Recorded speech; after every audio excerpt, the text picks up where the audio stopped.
Rita de Mandeville. Je vis en union de fait avec un homme depuis une quinzaine d'années. J'ai su de sources fiables, et j'aimerais savoir c'est qui.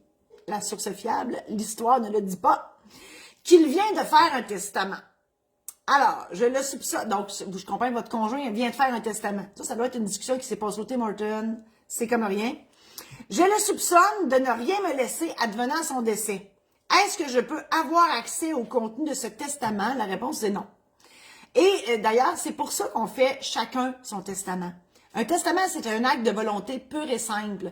Donc, on ne doit pas demander le consentement à quelqu'un d'autre pour modifier ce testament-là. Moi, j'ai une belle histoire dans mon tome 1, Les Mémoires de la maîtresse, anecdote véridique qui est arrivée au début de ma pratique. Monsieur Vermette, non fictif, est venu faire son testament avec sa femme. Ils se léguaient l'un l'autre tous leurs biens. S'il n'était plus là, ça s'en allait aux enfants. Donc, histoire banale, type. Et le lendemain, il est revenu pour léguer tout à sa maîtresse. Donc, je vous explique ça pour vous dire que il a le droit. C'est peut-être immoral, mais c'est pas illégal. Et l'histoire ne dit pas sont rendus où, puis qui est mort en premier, si quelqu'un est mort, puis je veux pas être la notaire qui va régler ça certainement. Donc, voilà. Alors, votre conjoint, ça se peut qu'il ait fait un testament, il n'est pas obligé de vous le dire, puis il n'est pas obligé de vous le montrer non plus. Voilà. C'est ma réponse. Je sais que ma réponse est plate, Rita. Je le sais que des fois, je donne des réponses qui sont pas le fun. Mais c'est la vérité. Que voulez-vous? Donc, question claire, réponse claire. Donc, Rita, vous n'avez pas le droit de voir le testament de votre conjoint. Marié ou pas, le conjoint est fait marié, toute la même patente.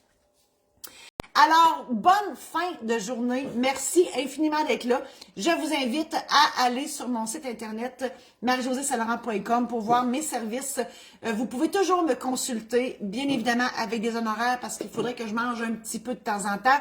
Donc, vous pouvez me consulter par courriel, par téléphone. Si vous voulez que j'aille faire une conférence chez vous, j'aimerais ça. C'est sûr que ça prend un minimum de personnes. J'appelle ça des showférences. C'est le mot à la mode. Showférence c'est pas une conférence, c'est pas un spectacle, c'est une showférence. Marcel, il va venir, va me suivre, c'est sûr, hein, Marcel? Ensuite, si vous voulez, si vous prévoyez vous marier, ben moi, je fais ça dans la vie.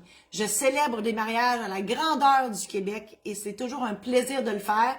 Ça donne que j'ai un chum qui est DJ. Donc, on vous offre un projet clé en main pour la journée, c'est-à-dire que moi, je vous offre les conseils juridiques avant de vous marier. Je célèbre votre mariage. Je fais l'animation dans la salle, donc j'anime votre monde. Mon conjoint est sur la scène, Jean-François, il fait la musique et il anime aussi avec moi. Donc, c'est un projet clé en main. Ça me ferait vraiment plaisir d'aller célébrer votre mariage chez vous. Si c'est le cas, réservez votre date avec moi. C'est parce que si vous voulez faire ça un samedi, il n'y en a que 52 par année. Et si c'est un autre jour, je suis toujours disponible. En tout cas, je m'arrange le plus possible pour l'être. Je vous remercie infiniment et je vous dis à la semaine prochaine.